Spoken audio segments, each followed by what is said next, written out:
ജമാഅത്ത് ഇസ്ലാം ഈ വെൽഫെയർ പാർട്ടിയും UDF-ന് പിന്തുണ കൊടുത്തതിനാണ് CPM-ന് വിഷമം. അപ്പൊ PDP-യുടെ പിന്തുണ കിട്ടിയിട്ടുണ്ടല്ലോ. PDP-യുടെ പിന്തുണ ആർക്ക്? CPM-ന്. ഈ CPM സ്ഥാനാർത്ഥിക്ക് കിട്ടിയിട്ടുണ്ടല്ലോ. അതിൽ യാതൊരു പരിഭവവും ഇല്ല അല്ലേ? എന്താണ് മദനിയെ കുറിച്ച് നേരത്തെ പറഞ്ഞത്? മദനിയെ കുറിച്ച് പറഞ്ഞത് ഇത് ഒരു കോപ്പിയാണ്, PRD ഇറക്കിയ ഒരു കോപ്പിയാണ്. എന്താ പറഞ്ഞത്? ശബരിമല ഉൾപ്പെടെയുള്ള പ്രധാന ആരാധനാലയങ്ങളിലും തീർത്ഥാടന കേന്ദ്രങ്ങളിലും കനത്ത സുരക്ഷാ ക്രമീകരണങ്ങൾ ഏർപ്പെടുത്തി. കോയമ്പത്തൂരിലുണ്ടായ സ്ഫോടനവും തുടർന്നുണ്ടായ സംഭവങ്ങളുമായി ബന്ധപ്പെട്ട് അറസ്റ്റിലായ മദനി ഉൾപ്പെടെയുള്ള പ്രതികളെ തമിഴ്നാട് പോലീസിന് കൈമാറിയ സംസ്ഥാന പോലീസിന്റെ അവസരോചിതവും തന്ത്രപരവുമായ നീക്കങ്ങളിലൂടെ സംഘർഷങ്ങളുടെയും കലാപങ്ങളുടെയും സാഹചര്യങ്ങളെ മുളയിലെ നുള്ളിക്കളയാൻ കഴിഞ്ഞു എന്നത് ചാരിതാർത്ഥ്യജനകമാണ്. മദനിയെ പിടിച്ച്, അതായത് തീവ്രവാദ പ്രവർത്തനം നടത്തിയ മദനിയെ പിടിച്ച് തമിഴ്നാട് പോലീസിന് കൈമാറി എന്ന് PRD-യുടെ രേഖയിൽ ഇട്ട സർക്കാരാണ് LDF സർക്കാർ. ഇപ്പോ ആ മദനിയുടെ PDP-യുടെ പിന്തുണ സ്വീകരിക്കുന്നതിൽ ഒരു വിഷമവും. വെൽഫെയർ പാർട്ടി UDF-ന് പിന്തുണ കൊടുത്ത ഇതിനാണ് ഇരട്ടത്താപ്പ് എന്ന് പറയുന്നത്. ഇരട്ടത്താപ്പ് ഞാൻ എല്ലാം വായിക്കാഞ്ഞിട്ടാണ്. ഇഷ്ടംപോലെ കാര്യങ്ങൾ. ദേശാഭിമാനിയുടെ മുഖ പ്രസംഗം എന്താണ്? LDF-നെ പിന്തുണയ്ക്കാനുള്ള ജമാഅത്ത് ഇസ്ലാമിയുടെ തീരുമാനം ആശാവഹവും ആവേശകരും. ഇത് ദേശാഭിമാനിയുടെ മുഖപ്രസംഗം.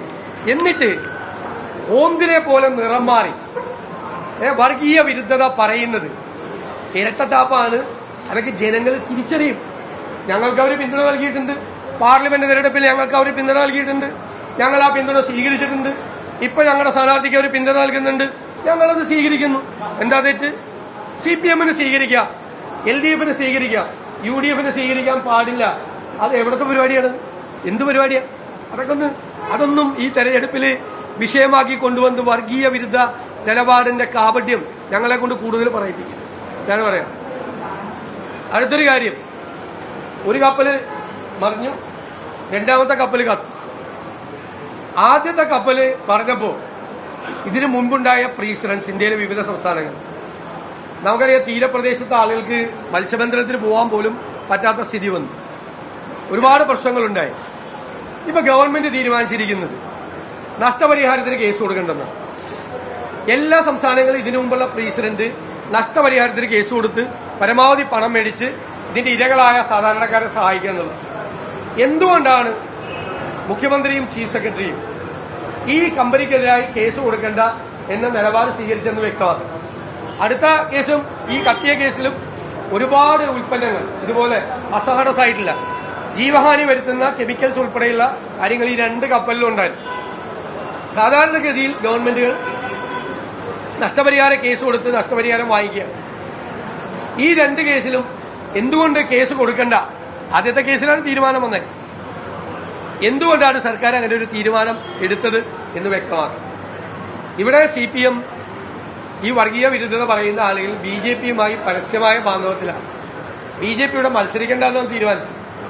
എന്നിട്ട് അവസാനം സമ്മർദ്ദം വന്നപ്പോൾ അപ്രസക്തനായ, ഞാൻ സ്ഥാനാർത്ഥിയെ വ്യക്തിപരമായി പറയുന്നില്ല, അപ്രസക്തമായ ഒരു സ്ഥാനാർത്ഥിയെ നിർത്തിയിട്ട് CPM BJP-യുമായിട്ടുള്ള രഹസ്യമായ ബാന്ധവമാണെന്ന് എല്ലാവർക്കും വ്യക്തമായിട്ട്. BJP-യുടെ പ്രസൻസ് പോലും ഇല്ല തെരഞ്ഞെടുപ്പ്. ഇത് പൊളിറ്റിക്കൽ ഫൈറ്റാണ്. CPM-ഉം LDF-ഉം UDF-ഉം തമ്മിൽ നേരിട്ട് ഏറ്റുമുട്ടുന്ന രാഷ്ട്രീയമായ പോരാട്ടമാണ്. ഞങ്ങൾ പൊളിറ്റിക്കലായിട്ടുള്ള കാര്യങ്ങളാണ് ഗവൺമെന്റിന്റെ കഴിഞ്ഞ 9 വർഷക്കാലത്തെ തെറ്റായ കാര്യങ്ങൾ ഉൾപ്പെടെ ജനങ്ങളുടെ മുന്നിൽ അവതരിപ്പിച്ചാണ് ഞങ്ങൾ ഈ തെരഞ്ഞെടുപ്പിൽ വോട്ട് ചെയ്യുന്നത്. പൊളിറ്റിക്കലായിട്ടാണ് ഞങ്ങൾ ഈ തെരഞ്ഞെടുപ്പിനെ മത്സരിക്കുന്നത്.